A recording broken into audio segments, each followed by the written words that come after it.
السلام علیکم ورحمۃ اللہ نحمدہ و نصلی علی رسولہ الکریم اما بعد فاعوذ باللہ من الشیطان الرجیم بسم اللہ الرحمن الرحیم رب اشرح لی صدری ویسر لی امری واحلل عقدۃ من لسانی یفقہوا قولی۔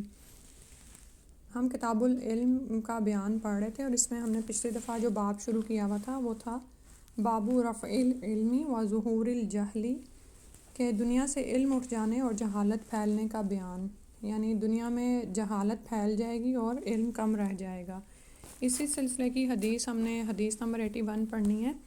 حدثنا مسدد قال حدثنا یحییٰ عن شعبۃ عن قتادۃ عن انس رضی اللہ عنہ قال لأحدثنکم حدیثا لا یحدثکم احد بعدی سمعت رسول اللہ صلی اللہ علیہ وسلم۔ ہم سے مسدد نے بیان کیا، ان سے یحییٰ نے شعبہ سے نقل کیا، وہ قتادہ سے، اور قتادہ انس رضی اللہ عنہ سے روایت کرتے ہیں۔ انس رضی اللہ عنہ نے فرمایا کہ میں تم سے ایک ایسی حدیث بیان کرتا ہوں جو میرے بعد تم سے کوئی بیان نہیں کرے گا، یعنی اب اگر میں کر رہا ہوں تو اس کے بعد کوئی بیان نہیں کرے گا۔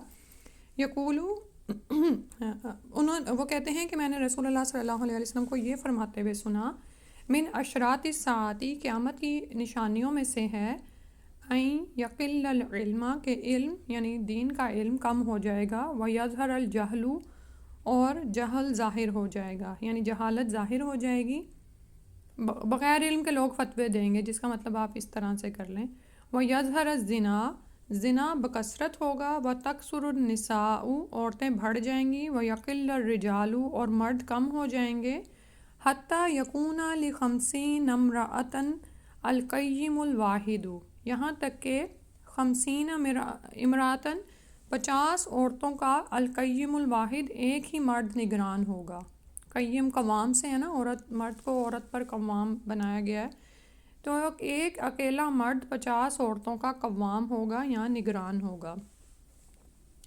تو بنیادی طور پر یہ حدیث چونکہ کتاب العلم میں آئی ہے اور علم کے حوالے سے جو اس میں آ رہا ہے کہ یقل العلم، علم کم ہو جائے گا، ویظہر الجہل، اور جہالت پھیل جائے گی، یہ اس کا اس کتاب سے تعلق ہے، یعنی کہ یہ علم کے باب میں آئی ہے۔ اور جو انس رضی اللہ عنہ نے یہ فرمایا کہ یہ حدیث مجھ سے بعد کوئی بیان نہیں کرے گا، تو ان کا مطلب یہ تھا کہ ایسا شخص نہ سنائے گا جس نے حضرت صلی اللہ علیہ وسلم سے خود یہ حدیث سنی ہو، کیونکہ انس رضی اللہ عنہ کو معلوم ہو گیا تھا کہ اب سب صحابہ مر گئے ہیں، تو چند روز میں حضرت صلی اللہ علیہ وسلم کا دیکھنے والا کوئی روئے زمین پر نہ رہے گا، ٹھیک ہے۔ اور انہوں نے یہاں پر رسول صلی اللہ علیہ وسلم سے جو حدیث روایت کی وہ اس میں قیامت کی نشانیاں بتائی جا رہی ہیں، ٹھیک ہے۔ اور میں نے شاید پچھلی دفعہ آپ سے ذکر کیا ہو کہ قیامت کی نشانیاں بتانے کا مطلب یہ نہیں ہوتا کہ لوگوں میں سنسنی پھیلائی جائے، اس کا مطلب یہ ہوتا ہے کہ ان کو کسی چیز سے متنبہ کیا جائے، خبردار کیا جائے، ڈرایا جائے، تاکہ وہ اس کی تیاری کر لیں، ٹھیک ہے۔ یعنی بعض اوقات جب ہم لوگوں کو یہ باتیں بتاتے ہیں تو یا تو لوگ اس پر بہت زیادہ اوور ری ایکٹ کرتے ہیں کہ پریشان ہو کے بیٹھ جاتے ہیں، عمل سے ہاتھ روک بیٹھتے ہیں، کچھ ایسے ہوتے ہیں جو سننا ہی نہیں چاہتے، وہ کہتے ہیں ہمیں نا ایسی چیزیں سناؤ اور پتہ نہیں ایسا ہونا ہے کہ نہیں، ٹھیک ہے، وہ ایسے غفلت کا اظہار کرتے ہیں۔ تو آپ یہ دیکھیں کہ خطرے کا بیان خطرے کو کیوں بیان کیا جاتا ہے، کیوں خطرے کے بارے میں بتایا جاتا ہے، تاکہ لوگ اس سے بچنے کی تیاری کر لیں۔ جب ہم گھر سے باہر نکلنے لگتے ہیں تو ہم کیسے ویدر کو چیک کر رہے ہوتے ہیں کہ یہ دیکھیں کہ باہر کیسا موسم ہے، ہم کیوں ایسا کرتے ہیں۔ اور بعض اوقات کوئی آپ کو ڈراتا ہے کہ باہر بہت برف پڑ رہی ہے، تو پھر اس کے ڈرانے کا کیا مقصد ہوتا ہے کہ آپ اس کے مطابق تیاری کر کے نکلیں۔ تو قیامت کی نشانیاں بھی جو بتائی جا رہی ہیں، تو کیوں کیوں یہ بتائی جا رہی ہیں کہ وہ ایک خطرناک، یعنی کہ جس دن سب بہت زیادہ دہشت میں ہوں گے وہ دن آنے والا ہے، اور اس سے پہلے یہ نشانیاں ظاہر ہوں گی، تو اس سے پہلے اپنے عمل کی اصلاح کر لو، یعنی اس دن کے لیے تیاری کر لو۔ تو یہاں پر پہلی چیز جو ہے وہ علم کم ہو جائے گا اور جہالت پھیل جائے گی۔ تو سبحان اللہ، اب اس وقت یہ صورتحال ہمیں نظر آتی ہے، ٹھیک ہے۔ اصل علم، اور یہاں پر بریکٹ میں انہوں نے دین لکھا ہوا ہے، دین کا علم سیکھنے والے، سکھانے والے کم رہ گئے ہیں، اور اصل دین عام طور پر کم ہی نظر آتا ہے، اور جبکہ جہالت بہت زیادہ پھیل گئی، یظہر الجہل، جہل ظاہر ہوگا، بغیر علم کے لوگ بہت ساری چیزوں کو فوراً پھیلا رہے ہوتے ہیں، اور آگے جو سننے والے دیکھنے والے ہوتے ہیں وہ بھی اسی طرح اس کو وائرل کر رہے ہوتے ہیں. تو کتنی زیادہ جہالت پھیل گئی ہے. اور بعض اوقات کچھ ایسی باتیں اور نئی نئی حدیثیں نعوذ باللہ موضوع گھڑی ہوئی حدیثیں سامنے لا رہے ہوتے ہیں جو کبھی سنی نہیں ہوتی. اور بعض اوقات دین کے وہ احکامات جن پر اجماع ہے امت کا، یعنی اس پر بھی ایسے لوگ بات کر رہے ہوتے ہیں اور بحثیں نکال رہے ہوتے ہیں، تو یعنی کہ بندہ سمجھ نہیں آتی کہ یہ کیا باتیں ہو رہی ہیں. ٹھیک ہے، تو یہ چیزیں ہمیں نظر آنا شروع ہو گئی ہیں. اسی طرح سے آگے انہوں نے زنا کا بتایا کہ وہ ظاہر ہوگا اور عورتیں بہت زیادہ ہو جائیں گی، مرد کم رہ جائیں گے. اس کے لیے یہ بھی ہو سکتا ہے، انہوں نے مختلف وجوہات لکھی ہیں کہ قیامت کے قریب لڑائیاں بہت پھیلیں گی، ایک بادشاہت دوسری بادشاہت پر چڑھے گی، تو ان لڑائیوں میں مرد بہت مارے جائیں گے تو عورتیں زیادہ رہ جائیں گی. بعضوں نے کہا کہ کافروں کی عورتیں بہت قید ہو کر آئیں گی، اور بعضوں نے کہا کہ اس زمانے کے لوگ شرع پر عمل کرنا چھوڑ دیں گے اور بعضے لوگ 50 بیگمات رکھیں گے، یعنی نعوذ باللہ من ذالک معاذ اللہ. اس کے بعد اگلی حدیث پڑھتے ہیں، اور اس میں باب فضل العلم، علم کی فضیلت کا بیان ہے. حدثنا سعید ابن عفیر قال حدثني لیث قال حدثني عقیل عن ابن شہاب عن حمزة ابن عبداللہ ابن عمر ان ابن عمر قال سمعت رسول اللہ صلی اللہ علیہ وسلم قال.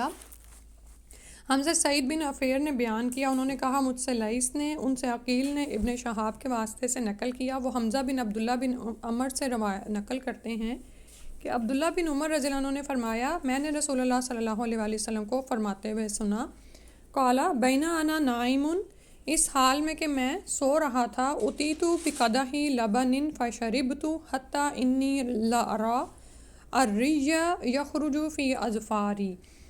میں سو رہا تھا، یعنی نیند کی حالت میں ہی، اسی حالت میں مجھے دودھ کا ایک پیالہ دیا گیا. میں نے خوب اچھی طرح پیا، اتنا پیا کہ میں نے دیکھا کہ تازگی میرے ناخنوں سے نکل رہی ہے، یعنی خوب شاداب ہو گئے، سیراب ہو گئے نبی صلی اللہ علیہ وسلم دودھ سے. ثم آتیت فضلی عمر ابن الخطابی، تو پھر میں نے اپنا بچا ہوا فضل جو ہے نا، یعنی کہ جو ایکسٹرا رہ گیا تھا، وہ میں نے عمر بن خطاب رضی اللہ عنہ کو دے دیا. قالو، صحابہ رضی اللہ عنہ نے پوچھا، فما اولتہ یا رسول اللہ صلی اللہ علیہ وآلہ وسلم، تو آپ نے اس کی کیا تعبیر کی، تعویل، یعنی اس کا کیا مطلب بنتا ہے نا کہ آپ کو دودھ نظر آیا خواب میں. قالا، تو نبی صلی اللہ علیہ وسلم نے فرمایا، العلم، علم، اس کا مطلب علم ہے. ٹھیک ہے، تو اگر آپ بھی خواب میں دودھ دیکھیں پیتے ہوئے خود کو یا کسی کو دے رہے ہیں تو اس کا مطلب کیا ہے، علم ہے. اور پھر نبی صلی اللہ علیہ وسلم نے خود پیا ہے اور اس کے بعد ان کو عمر رضی اللہ عنہ کو دیا ہے. ٹھیک ہے، کہ ان کو یہ منتقل ہوگا، اور ہم دیکھتے ہیں وہ بھی کس طرح سے علم میں فضیلت رکھتے تھے. اس کے بعد اگلی حدیث ہے، حدثنا اسماعیل قال حدثنی مالک عن ابن شہاب عن عیسیٰ ابن طلحہ ابن عبید اللہ عن عبداللہ ابن عمرو ابن عاص ان رسول اللہ صلی اللہ علیہ وسلم وقف فی حجۃ الوداع بمنن للناس یسألونہ فجاءہ رجل. ہم سے اسماعیل نے بیان کیا، ان سے مالک نے ابن شہاب کے واسطے سے بیان کیا، وہ عیسیٰ بن طلحہ بن عبید اللہ سے روایت کرتے ہیں، وہ عبداللہ بن عمر بن عاص سے نقل کرتے ہیں کہ حجۃ الوداع میں رسول اللہ صلی اللہ علیہ وآلہ وسلم نے منی میں مسائل دریافت کرنے کی وجہ سے قیام کیا، یعنی وہاں پر ٹھہرے. وقف فی حجۃ الوداع بمنن للناس یسألونہ فجاءہ رجل، یعنی آپ صلی اللہ علیہ وسلم کا حج پہلا اور آخری حج تھا، حجۃ الوداع تھا. تو آپ صلی اللہ علیہ وسلم چاہتے تھے کہ لوگ آپ سے حج کے مسائل سیکھ لیں. ٹھیک ہے، تو پھر آپ منی میں آپ ٹھہر گئے، وہاں پر پھر لوگ آپ کے پاس آ رہے تھے اور یسألونہ، وہ آپ صلی اللہ علیہ وسلم سے سوال کر رہے تھے. تو ایک آدمی آیا، فقالا، تو اس نے کہا، لم اشعر فحلقت قبل ان اذبح، اس نے کہا کہ میں نے بے خبری میں ذبح کرنے سے پہلے اپنا سر منڈا لیا. فقالا اذبح ولا حرج، تو نبی صلی اللہ علیہ وسلم نے فرمایا اب ذبح کر لو، کوئی اس میں حرج نہیں. فجاء آخرو، تو پھر دوسرا آدمی آیا، فقالا، تو اس نے کہا، لم اشعر فنحرت قبل ان ارمیہ، کہ میں نے بے خبری میں رمی کرنے سے پہلے قربانی کر لی. لم اشعر، مجھے شعور نہیں تھا، مجھے پتہ نہیں تھا، تو میں نے فنحرت، میں نے قربانی کر لی. نحر کہتے ہیں نا، انا اعطیناک الکوثر فصلی لربک وانحر، تو وہاں پر بھی اونٹ کی قربانی کو نحر کہا جاتا ہے، یعنی وہاں پر بھی جو قربانی کا کہا گیا نا کہ بڑے سے بڑے کسی جانور کی قربانی دی جائے. تو وہ کہنے لگا مجھے پتہ نہیں تھا تو میں نے پہلے قربانی کر لی اس سے پہلے کہ میں رمی کرتا. قالا ارمی ولا حرج، تو نبی صلی اللہ علیہ وسلم نے فرمایا اب رمی کر لو، اس میں کوئی حرج نہیں. فما سئل النبی صلی اللہ علیہ وسلم عن شیء قدم ولا اخر الا قال افعل ولا حرج. تو رسول اللہ صلی اللہ علیہ وآلہ وسلم، اب یہ ابن عمر کہتے ہیں کہ اس دن آپ صلی اللہ علیہ وسلم سے جس چیز کا بھی سوال ہوا جو کسی نے آگے اور پیچھے کر لی تھی، تو آپ صلی اللہ علیہ وسلم نے یہی فرمایا کہ اب کر لے اور کچھ حرج نہیں ہے. اور یہ جو یہاں پر آیا نا، آئی ہے حدیث، اس کا باب ہے باب الفتیہ وہو واقف علی الدابۃ وغیرہا، کہ جانور وغیرہ پر سوار ہو کر فتویٰ دینا جائز ہے. اس کو یہ صحیح حدیث ہے. تو یعنی آپ اگر کسی جگہ پر ہیں اور رش ہے وہاں پر، تو آپ اگر گاڑی کہیں پر روک دیتے ہیں اور آپ عالم دین ہیں، لوگ آپ سے اپنے مسائل کا حل پوچھتے ہیں، تو اب ضروری نہیں ہے کہ آپ باقاعدہ وہاں پر کوئی دین کی سٹنگ قائم کریں، بلکہ اس وقت ہی لوگوں کو چونکہ مسائل کا حل چاہیے تو آپ وہیں پر ہی ان کو بتاتے چلے جائیں. ٹھیک ہے، تو یہ نبی صلی اللہ علیہ وسلم کے عمل سے نظر آ رہا ہے. اور پھر یہ کہ علم کو بتانا اور مسائل کا حل بتانا کتنا ضروری ہے. اور الحمدللہ اس وقت بھی آپ یہ دیکھیں کہ جب آپ حج اور عمرے کے سفر پر جاتے ہیں تو وہاں پر انہوں نے، اب تو خیر زمانہ جیسے ترقی بھی کر گیا ہے، تو وہاں پر باقاعدہ دارالفتاویٰ بھی قائم ہیں، ان کے فون نمبرز دیے ہوئے ہیں، اور ان کے نا وہ جو یہ جو ہوتا نہیں ہے، مجھے یاد نہیں آ کوڈ جو ہوتے ہیں جن کو آپ کلک کریں اپنے موبائل پر تو آپ ان کو کانٹیکٹ کر سکتے ہیں، کیا ان کا پورا وہ جو ویب سائٹ ہے وہ کھول سکتے ہیں. ٹھیک ہے، تو اپنا کویسچن اس میں سے فائنڈ آؤٹ کر کے تو اس کا جواب لے سکتے ہیں. تو کیونکہ نا وہاں پر آپ یہ دیکھیں کہ ایک تو انسان کے ذہن میں ہوتا ہے کہ پتہ نہیں میں نے کتنی دفعہ یہاں پر آنا ہے. تو حج اور عمرے کا سفر عموماً لوگ ایک دفعہ ہی شاید زندگی میں کرتے ہوں، تو اس کو یہ ہوتا ہے کہ میرے سارے کام ٹھیک سے ہو جائیں. اور واقعی بعض اوقات ایسا ہوتا ہے کہ کوئی عمل چھوٹ جائے تو اپنے علاقے میں پہنچ کر آپ کو فدیہ دینا پڑتا ہے. ابھی ایک خاتون کی مجھے اگلے دن یہی کہانی پتہ چلی. تو پھر ضروری ہوتا ہے کہ انسان اس کے مطابق کرتا رہے جیسے اللہ سبحانہ تعالیٰ نے حکم اتارا ہے. اور اگر کسی بات کا نہیں علم ہوتا، یعنی ظاہر ہے وہاں پہ کوئی بھی آپ کو کسی بھی طرح کا مسئلہ پیش آ سکتا ہے، بعض اوقات عورتوں کو کچھ مسائل پیش آ جاتے ہیں، تو پھر اس کے لیے کیا ہے کہ آپ دارالفتاویٰ سے رجوع کر لیں. اور وہ یہاں پر بھی ہمیں نبی صلی اللہ علیہ وسلم کا کیا عمل نظر آ رہا ہے کہ آپ منیٰ میں ٹھہر گئے اور لوگوں کے سوالوں کے جواب دے رہے تھے، ان کی تسلی تشفی کرا رہے تھے. تو اب یہ چاروں اس دن کا جو 10 ذی الحجہ کا دن ہے نا، بہت ہی مصروف ہوتا ہے. اسی دن آپ کو یہ سارے کام کرنے ہیں، حلق بھی کرنا ہے اور یعنی قربانی بھی دینی ہے. تو کسی نے کوئی کام پہلے کر لیا کسی نے بعد میں، تو نبی صلی اللہ علیہ وسلم نے کہا کہ کوئی حرج نہیں. اور اس میں ہمارے لیے کتنی آسانی ہو گئی نا، کہ آج اگر ہم ترتیب وار کرنا شروع کرتے تو ممکن نہیں تھا، کہ ہمیں پتہ بھی سم ٹائم نہیں چلتا کہ کیونکہ قربانی آپ نے کسی کو کہی ہوتی ہے، آپ خود تو کر نہیں رہے ہوتے. ٹھیک ہے، تو ان سے پوچھنا کہ آپ ہاں جی آپ نے اب قربانی کر لی، اب ہم یہ عمل کر لیں پھر اس کے بعد آگے جائیں. تو اس سے ہمارے بھی مسئلے کا حل نکل آیا کہ آپ آگے پیچھے اگر ہو جائیں ترتیب میں لم اشعور، ویسے تو احتیاط کرنی ہے کہ ترتیب کے ساتھ کیا جائے، لیکن اگر نہیں علم ہوا تو پھر کوئی اس کا مسئلہ نہیں ہے. ٹھیک ہے، انشاءاللہ یہ حج کے باب میں نا پوری ڈیٹیل سے آئے گا. جیسے میں نے آپ کو بتایا تھا کہ کسی بھی مسئلے سے متعلق حدیث جو ہوتی ہے امام بخاری اس کو پوری کی پوری بیان کر دیتے ہیں. ٹھیک ہے، تاکہ انسان اپنے مطابق اس میں سے حل نکال لے. تو بنیادی طور پر یہ بات ہمیں علم کے باب میں بتائی جا رہی ہے. تو سواری پر اگر آپ ہیں یا کہیں آپ ایک دم سے کوئی آپ کو روک لیتا ہے تو ضروری نہیں آپ اس کے لیے پوری ایک کلاس کا ارینج کریں، اس کو وہیں پہ بتا دیں. اچھا، پچھلی جو حدیث گزری ہے نا اس میں مجھے ایک چیز جو دودھ کے بارے میں بتانی تھی. آپ یہ دیکھیں کہ دودھ کا پینا اتنا ایسا عمل ہے کہ اور کسی پینے والی چیز کے لیے دعا نہیں سکھائی گئی، لیکن دودھ پینے کے لیے دعا سکھائی گئی، اللہم بارک لنا فیہ وزدنا منہ. تو ہم اب دیکھنے کی بات ہے کہ ہم اور ہمارے بچے کتنا دودھ پیتے ہیں. بلکہ بعض اوقات کیا ہے کہ چھوٹے چھوٹے بچوں کو یہ پیپسی ٹیم اور ایسی چیزیں تو لگا دی جاتی ہیں، دودھ کا اتنا ان کو شوقین نہیں بنایا جاتا نا. تو دودھ حالانکہ کیا ہے کہ مکمل غذا ہے، کمپلیٹ ڈائٹ ہے. نبی صلی اللہ علیہ وسلم نے معراج کے موقع پر بھی دودھ کو ہی پسند کیا تھا. شہد، شراب اور دودھ آپ کو پیش کیا گیا تو آپ نے اس میں سے دودھ کو پسند کیا تھا. مکمل غذا ہے. اور جیسے ابھی یہاں پر بتایا نا کہ نبی صلی اللہ علیہ وسلم نے جب پیا تو آپ اپنے ناخنوں پر اس کی شادابی محسوس کرنے لگے. تو آپ بھی یہ کر کے دیکھیں. ہم بعض اوقات عورتیں ہی جیسے ہوتا ہے نا کہ ہم اپنی خوبصورتی اور ان تمام چیزوں کو لے کے وہ پریشان ہوتی ہیں، تو یہ تمام مسائل کا حل بھی دودھ میں ہی ہے، اور ہمارے بے شمار اور بھی دوسرے مسائل کا حل دودھ میں ہے. تو اللہ سبحانہ تعالیٰ سے دعا ہے کہ ہم خود بھی پئیں اور بچوں کو بھی اس کی عادت ڈالیں انشاءاللہ. آمین. اور اسی کو ہی دیکھا ہے آپ صلی اللہ علیہ وسلم نے دودھ پیتے ہوئے خود کو، اور کہا کہ اس سے مراد علم ہے. حدیث نمبر 84 ہے. حدثنا موسیٰ ابن اسماعیل قال حدثنا وہیب قال حدثنا ایوب عن اکرمۃ عن ابن عباس ان النبی صلی اللہ علیہ وآلہ وسلم سئل فی حجتہ.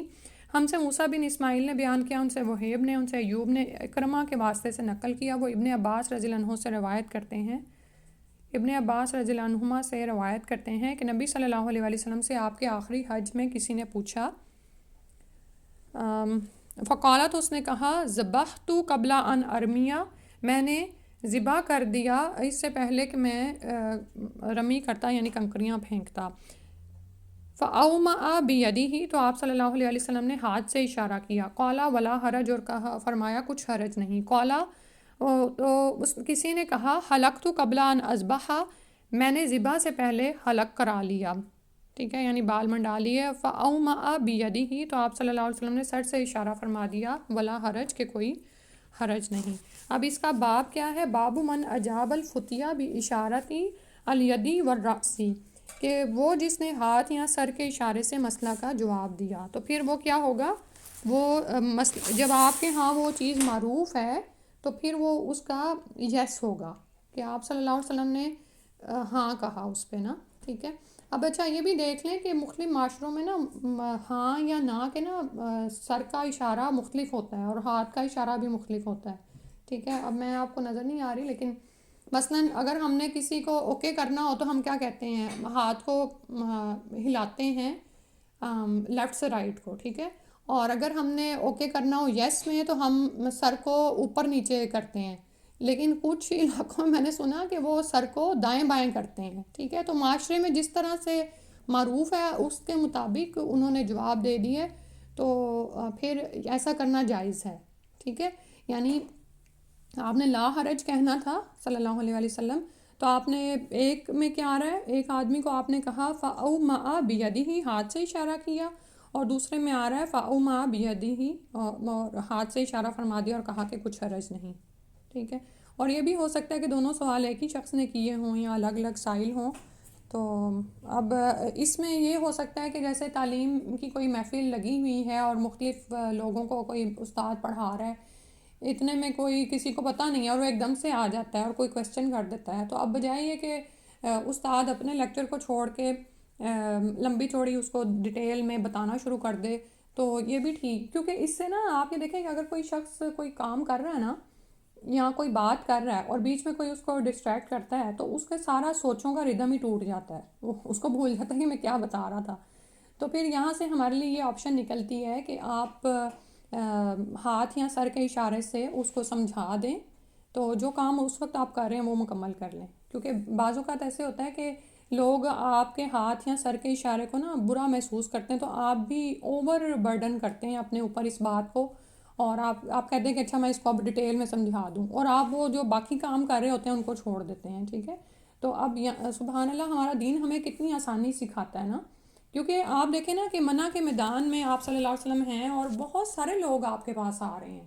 ہو سکتا ہے آپ اس وقت کسی اور سے بات کر رہے ہو تو دوسرے بندے کا جواب آپ نے ہاتھ کے اشارے سے دے دیا. پھر اس کے بعد اگلی حدیث ہے. حدثنا المکی ابن ابراہیم قال اخبرنا حنظلۃ ابن ابی سفیان عن سالم قال سمعت ابا ہریرہ عن النبی صلی اللہ علیہ وسلم.